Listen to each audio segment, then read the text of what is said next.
오늘 소개하는 영상의 내용은 트리니티 이야기의 진실 추적 마지막 편으로 그동안의 조사 결과에 대한 센터의 잠정 결론을 말씀드리겠습니다.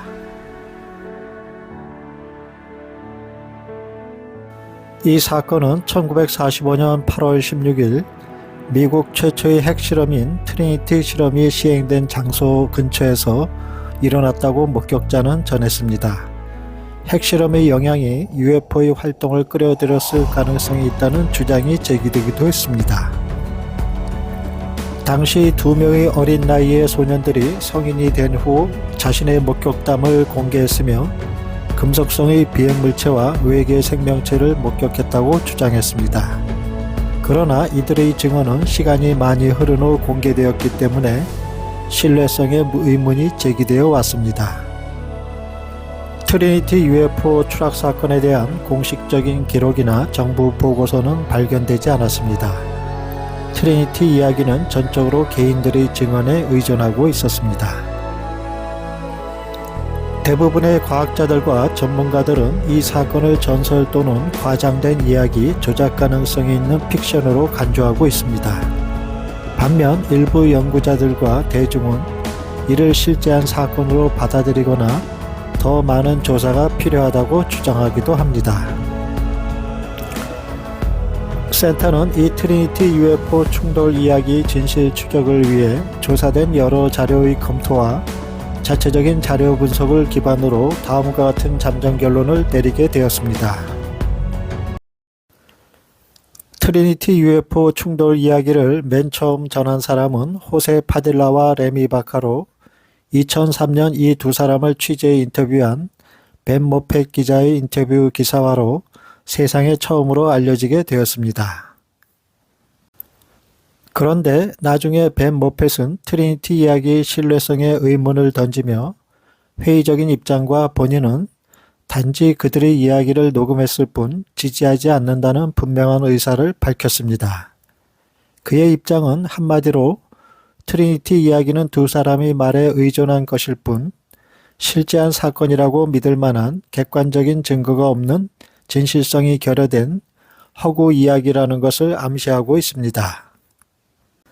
트리니티 UFO 충돌 이야기에 대한 사건을 본격적으로 조사하기 시작하여 책으로 펴낸 자크 발레 박사와 파울라 해리스는 현재 생존해 있는 호세 파딜라가 당시 어린 소년이었음에도 불구하고 당시 상황을 사진 기억처럼 상세히 기억하고 있다는 사실에 놀라워하면서 이를 토대로 자크 발레 박사는 그의 말을 전적으로 믿게 되면서 신뢰하게 됩니다.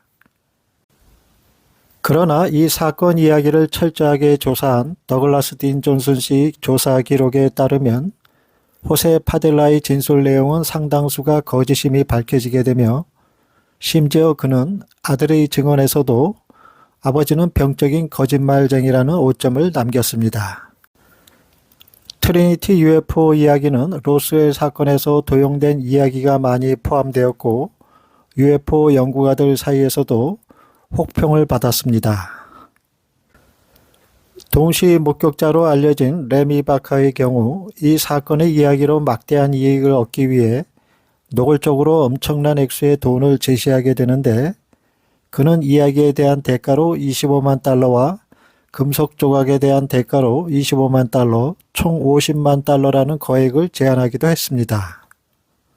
그들이 제시한 금속 증거물에 대해 호세 파딜라는 말하기를 몰래 비행 접시 내부로 들어가 뜯어냈다고 말했습니다. 그 금속 부품은 프랭크 킴블러의 과학적 분석 결과 알루미늄 합금의 평범한 소재로 만들어진 주조물이었습니다. 그것은 당시 풍차에 쓰이는 부품과 매우 유사했지만 호세 파딜라는 극구 그것이 풍차 부품이 아니라 추락한 우주선의 내부에서 나왔다는 주장을 굽히지 않았습니다. 게다가 이 트리니티 이야기에는 윌리엄 브로피라는 공군 장교의 아들인 빌 브로피가 자신의 아버지가 이 사건의 이야기에 연루되어 있음을 파울라 해리스에게 강하게 전달하면서 스토리에 결국 삽입되어 트리니티 이야기는 더욱 부풀려지게 됩니다. 센터는 트리니티 UFO 충돌 이야기의 진실을 추적해가는 조사 과정에서 무엇보다 이 트리니티 이야기를 조사한 UFO 연구가로 잘 알려진 자크 발레 박사와 탐사보도 저널리스트로 활동한 파울라 해리스의 거듭된 오류와 세 차례에 걸친 트리니티 개정판이 지속하여 출간되는 것을 보면서 안타까움을 금할 수 없었습니다. 한 개인의 그럴듯한 구체적인 이야기를 쉽게 믿고 동화된 나머지 증언의 신뢰성에 면밀한 뒷조사를 하지 않은 채 오직 사건 이야기에만 몰입하여 트리니티 추락 사건을 대외적으로 최초 인정하려는 공식화를 책으로 펴낸 것이 진위 논란의 발단을 일으킨 커다란 실수였다고 판단합니다. 또한 자크 발레 박사는 2023년 9월 23일 존슨 씨가 주목한 몇 가지 부정확성을 수정할 것이라며 곧 출간될 재인쇄된 책에 대해서도 언급했습니다. 이에 존슨은 발레와 해리스가 두 명의 상습적인 거짓말쟁이의 조작된 이야기에 대한 지속적인 홍보를 지켜보면서 트리니티 관련 주장에 대한 나의 조사와 도전도 시간이 허락하는 한 계속될 것이라고 말했습니다. 다시 말해 자크 발레 박사는 2024년 4월 최근에 이르기까지 3번에 걸친 개정판 출간으로 이 사건을 없었던 일로 돌이키기엔 이미 늦었음을 알고 이를 만회하기 위해 존슨 씨의 이의제기와 관련된 사항들을 책에 반영하려는 노력을 계속되고 있음을 말하는 것으로 보입니다. 한마디로 책에 수록된 트리니티 이야기의 수정작업 땜질이 계속되고 있다는 것입니다. 더 중요한 지적은 자크 발레 박사가 트리니티 UFO 이야기가 사실이 아닐 가능성이 있다는 것에 대해 배제할 수 없음을 심사숙고해 보기보다는 오히려 자신의 명성과 명예가 추락할 것을 심히 우려해 이를 수긍하려는 자세가 부재하다는 것입니다. 그는 이미 엎질러진 물을 주워 담을 수 없는 상황에서 존슨 씨가 밝혀낸 진실과 지적에 대해 후진할 수 없는 기차와 같이 달리고 있는 것으로 보입니다.